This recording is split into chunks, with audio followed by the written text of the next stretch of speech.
मध्य कर्ण गुहा में उपस्थित कर्ण अस्थियों का कार्य है। जो मध्य कर्ण गुहा होती है उसमें जो कर्ण अस्थियां पाई जाती हैं, जो बीच का कान होता है उसमें जो कान की अस्थियां होती हैं, उनका कार्य क्या होता है? तो हमने पिछले वीडियो में आपको बताया था कि जो मध्य कर्ण होता है, मध्य कर्ण में 3 अस्थियां पाई जाती हैं। कौन कौन सी? Malleus, incus, steppes. ये 3 हड्डियां या अस्थियां पाई जाती हैं हमारे कान के बीच वाले भाग में। कान के 3 भाग होते हैं, बाह्य कर्ण, मध्य कर्ण, अंतःकर्ण। तो ये 3 हड्डियां मध्य कर्ण में पाई जाती हैं। कौन सी? मैलियस, इनकस और स्टेपीज। इसमें जो स्टेपीज है ये मानव शरीर की सबसे छोटी हड्डी होती है। अगर बड़ी पूछ लिया जाए तो बड़ी हड्डी कहाँ पाई जाएगी? बड़ी हड्डी फीमर हड्डी होती है जो मानव शरीर की जांघ में पाई जाती है। तो मध्य कर्ण की गुहा में उपस्थित कर्ण अस्थियों का कार्य क्या होगा? बी वाला ऑप्शन सही होगा, आयाम बढ़ाना इनका कार्य होता है। ये क्वेश्चन पीजीटी 2011 में पूछा गया था। तो मध्य कर्ण में 3 अस्थियां मैंने बताया पाई जाती हैं और ये ध्वनि तरंगों की तीव्रता या आयाम को लगभग 20 गुना बढ़ा देती हैं। चाहे आप आयाम कहिए, चाहे ध्वनि तरंगों की तीव्रता भी कह सकते हैं, उसको 20 गुना तक बढ़ा देती हैं। लेकिन इससे ध्वनि तरंगों की आवृत्ति या तरंग दैर्ध्य पर कोई प्रभाव नहीं पड़ता है। नेक्स्ट क्वेश्चन है, श्वसन केंद्र जो श्वसन और निःश्वसन को नियंत्रित करते हैं स्थित होते हैं कहाँ? 4 ऑप्शन दिए गए हैं। श्वसन और निःश्वसन यानी श्वासोच्छ्वास को नियंत्रित करते हैं, कह लीजिए, ये कहाँ स्थित होते हैं? ऑप्शन सही होगा पहला, मध्यांश दीर्घायत में स्थित होते हैं। मध्यांश दीर्घायत क्या है? यानी मेड्यूला ऑब्लिगेटा जो होता है इसे ही मध्यांश दीर्घायत कहा जाता है और ये कहाँ होता है? पश्च मस्तिष्क में होता है। और पोंस वरोली में श्वासोच्छ्वास क्रिया को नियंत्रित करने वाले केंद्र पाए जाते हैं। किसको? श्वासोच्छ्वास क्रिया को नियंत्रित करने वाले केंद्र। और श्वासोच्छ्वास है क्या, जैसे पूछा जाए तो वायुमंडल की जो ऑक्सीजन होती है उसका अंदर जाना और CO2 का बाहर निकलना श्वासोच्छ्वास कहलाता है। और इसमें होता क्या वास्तव में? तो इसमें खांसने, छींकने, हिचकी, वमन, स्वाद आदि के भी समन्वयन केंद्र होते हैं इसमें। तो मध्यांश दीर्घायत में यानी मेड्यूला ऑब्लिगेटा में। जब प्रकाश की तीव्रता रात्रि में कम होती है तो प्रकाश संसूचित होता है। रात्रि में कम हो गई है प्रकाश की तीव्रता तो प्रकाश संसूचित होता है किसके द्वारा? ऑप्शन सही होगा पहला, शलाका के द्वारा।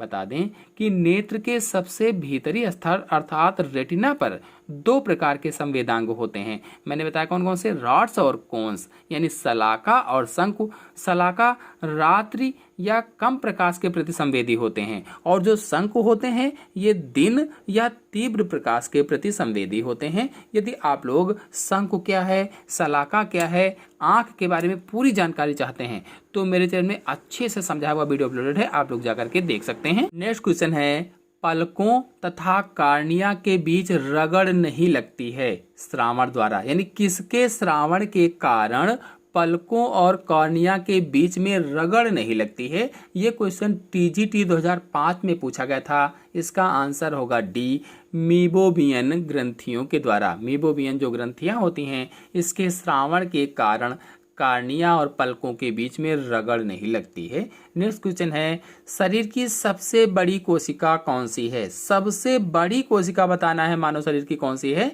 तो तंत्रिका कोशिकाएं शरीर की सबसे बड़ी कोशिकाएं होती हैं। टीजीटी 2005 में प्रश्न पूछा गया था। बता दें कि तंत्रिका कोशिकाएं शरीर की सबसे लंबी यानी लॉन्गेस्ट कोशिकाएं होती हैं, सेल्स होती हैं और ये कोशिकाएं केवल जंतुओं में पाई जाती हैं। इसकी लंबाई 90 सेंटीमीटर तक देखी गई है। और बता दें आपको कि लाल रुधिराणु यानी आरबीसी तथा कुछ लिम्फोसाइट्स मनुष्य के शरीर की सबसे छोटी कोशिकाएं होती हैं। नेक्स्ट क्वेश्चन है, भूख का केंद्र स्थित होता है। भूख का केंद्र कहाँ स्थित होता है? ये क्वेश्चन पीजीटी 2005 में पूछा गया था। इसका आंसर होगा बी, हाइपोथैलेमस में भूख का केंद्र स्थित होता है। हाइपोथैलेमस अग्र मस्तिष्क के डाईएन्सेफलान का एक भाग होता है। जो हमारा अग्र मस्तिष्क होता है उसके डाईएन्सेफलान का एक भाग है हाइपोथैलेमस और यह एक तंत्रिकीय अंतःस्रावी भाग होता है। इसके कई महत्वपूर्ण कार्य होते हैं, जैसे शरीर के तापमान का नियंत्रण करना, यानी इसका केंद्र बिंदु होता है। भूख व प्यास का नियंत्रण करना। नेक्स्ट क्वेश्चन है, श्रवण नियंत्रित होता है इसके द्वारा, यानी सुनना किसके द्वारा नियंत्रित होता है? 4 ऑप्शन दिए गए हैं। टीजीटी 2004 में प्रश्न पूछा गया था, इसका आंसर होगा पहला, टेम्पोरल लोब्स के द्वारा श्रवण नियंत्रित होता है। बता दें कि अग्र मस्तिष्क के सेरिब्रम भाग में कई पिंड होते हैं, कई लोब्स होते हैं। इनमें 4 मुख्य होते हैं, फ्रंटल, पैराइटल, टेम्पोरल, ऑक्सीपिटल। और इनमें से टेम्पोरल लोब के द्वारा श्रवण, भाषा, गंध, याददाश्त और भावनाओं का नियंत्रण किया जाता है या कंट्रोल होता है। नेक्स्ट क्वेश्चन है, सुनने का नियंत्रण होता है। देखिए उसी क्वेश्चन को घुमाकर पूछा गया है 2005 में ये टीजीटी, और वो 2004 में आया था। सुनने का नियंत्रण होता है किसके द्वारा? आंसर सही होगा बी, टेम्पोरल पालियों के द्वारा सुनने का नियंत्रण होता है। नेक्स्ट क्वेश्चन है, आंतरिक कर्ण के अर्धचक्रीय नलिकाएं संबंधित हैं। 4 ऑप्शन दिए गए हैं, इसमें ऑप्शन सही होगा बी, शरीर संतुलन से, शरीर संतुलन से संबंधित हैं। बता दें कि आंतरिक कान में जो नलिकाएं हैं ये शरीर संतुलन का कार्य करती हैं, बैलेंस बनाने का कार्य करती हैं। कैसे? तो इसके बारे में आप कान का वीडियो हमारे चैनल में अपलोडेड है, जाकर के देख लीजिए, आपको अच्छे से समझ में आ जाएगा। नेक्स्ट क्वेश्चन है, कला गहन को श्रवणों का संतुलन अंग भी कहते हैं, क्योंकि इसका कार्य है, जो कला गहन है इसको श्रवणों का संतुलन अंग भी कहा जाता है, क्योंकि इसका कार्य क्या है? सुनना, संतुलन में सहायता करना, दोनों, ध्वनि उत्पादन करना। तो इसमें आंसर सही होगा सी, दोनों। दोनों का मतलब ए और बी दोनों, यानी सुनना भी और संतुलन में सहायता करना भी। बता दें कि स्तनधारियों के अंतःकरण में एक कलायुक्त संरचना होती है, जो आंतरिक कर्ण होता है उसमें कलायुक्त संरचना होती है, जिसे कला गहन या मेम्ब्रेनस लेब्रिंथ कहा जाता है। और इसमें अर्धवृत्तीय नलिकाएं होती हैं या सेमी सर्कुलर कैनाल्स पाई जाती हैं। यूट्रिकल तथा कॉकलिया प्रमुख भाग होते हैं। कौन कौन से? यूट्रिकल है, कॉकलिया है, इसके प्रमुख भाग होते हैं। नेक्स्ट क्वेश्चन है, कार्पस कैलोसम जोड़ता है। कार्पस कैलोसम किसको जोड़ता है? 4 ऑप्शन दिए गए हैं। ये क्वेश्चन टीजीटी 2011 में पूछा गया था। इसका आंसर होगा पहला, दोनों प्रमस्तिष्क गोलार्धों को कार्पस कैलोसम जोड़ता है। दोनों प्रमस्तिष्क जो गोलार्ध होते हैं उनको कौन जोड़ता है? Corpus callosum. बता दें कि प्रमस्तिष्क एक वल्कीय स्तर, ये कह लीजिए वल्कुट सेरिब्रल कॉर्टेक्स होता है, जो 2 गोलार्धों के में बटा होता है, बायां गोलार्ध और दायां गोलार्ध 2 में बटा होता है। और दोनों प्रमस्तिष्क गोलार्ध एक्सान के एक गुच्छे के द्वारा जुड़े होते हैं। एक्सान का एक गुच्छा होता है जिसके द्वारा ये जुड़े रहते हैं, उसे ही कार्पस कैलोसम कहा जाता है, कार्पस कैलोसम। और इसी के माध्यम से दोनों गोलार्धों के बीच सूचनाओं का आदान प्रदान भी होता है। किसके माध्यम से? कार्पस कैलोसम के माध्यम से। नेक्स्ट क्वेश्चन है, एपेंडाइमल कोशिकाएं पाई जाती हैं। 4 ऑप्शन दिए गए हैं। एपेंडाइमल कोशिकाएं किस में पाई जाती हैं? पीजीटी 2003 में क्वेश्चन पूछा गया था। इसका आंसर होगा पहला, मस्तिष्क में एपेंडाइमल कोशिकाएं पाई जाती हैं। तो एपेंडाइमल कोशिकाएं एक प्रकार की न्यूरोग्लिया कोशिकाएं होती हैं, न्यूरोग्लिया कोशिकाएं। और ये तंत्रिकीय ऊतक के केंद्रीय तंत्रिका तंत्र यानी सेंट्रल नर्वस सिस्टम के चारों ओर गुहाओं में पाई जाती हैं। जो केंद्रीय तंत्रिका तंत्र होता है, जो सेंट्रल नर्वस सिस्टम होता है, उसके चारों ओर जो गुहा होती है उसमें पाई जाती हैं। कौन सी? एपेंडाइमल कोशिकाएं। और ये कोशिकाएं सेरिब्रोस्पाइनल तरल का श्रावण करती हैं, यानी जो मस्तिष्क में ऊपर रक्षा करने के लिए तरल होता है उस सेरिब्रोस्पाइनल तरल का श्रावण करती हैं, ये द्रव का श्रावण करती हैं।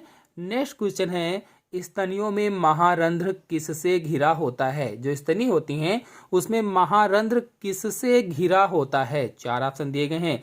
इसमें ऑप्शन सही होगा डी, उपर्युक्त सभी से घिरा होता है। कहने का मतलब ये हुआ, जो कशेरुकी जंतु होते हैं, जो वर्टिब्रेट्स जंतु होते हैं, इन जंतुओं में कपालीय कंकाल या क्रेनियल स्केलेटन का जो खोखला भाग होता है उसके पीछे की तरफ मध्य में एक बड़ा सा रंध्र होता है, यानी पीछे खोपड़ी में एक बड़ा सा छिद्र होता है, उस छिद्र को महारंध्र कहा जाता है। और जितने भी स्तनधारी होते हैं, स्तनधारियों में इसके चारों तरफ अस्थियां पाई जाती हैं, वो सुप्रा करोटिकंदक हो, पश्च में पाई जाती है, आधारी करोटी कंदक हो अधर में पाई जाती है, बाह्य करोटी कंदक हो पार्श्व में पाई जाती है। इसीलिए इसमें ये तीनों ऑप्शन सही हो जाएंगे। तो आंसर होगा इसमें बताया मैंने उपर्युक्त सभी। नेक्स्ट क्वेश्चन है, सेरिब्रम का आंतरिक खोखला भाग कहलाता है। सेरिब्रम का आंतरिक जो खोखला भाग होता है उसे क्या कहा जाता है? 4 ऑप्शन दिए गए हैं, इसमें से ऑप्शन सही होगा सी, पार्श्व वेंट्रिकल कहलाता है। इस क्वेश्चन को थोड़ा ध्यान से समझिएगा। इसमें देखिए प्रश्न में पूछा गया है कि सेरिब्रम की गुहा के बारे में, जो यानी आंतरिक खोखला भाग है, तो सेरिब्रम की गुहा के बारे में पूछा गया है। इसमें विकल्प कौन सा सही होगा? पार्श्व वेंट्रिकल। पार्श्व वेंट्रिकल सही होगा। क्यों? क्योंकि सेरिब्रम के दोनों जो अर्धभाग होते हैं इनकी गुहाओं को पार्श्व वेंट्रिकल या पैरासील कहा जाता है। अब यदि पार्श्व वेंट्रिकल का विकल्प ना होता, यानी ये विकल्प ना होता, तो इसमें उत्तर कौन सा सही होगा?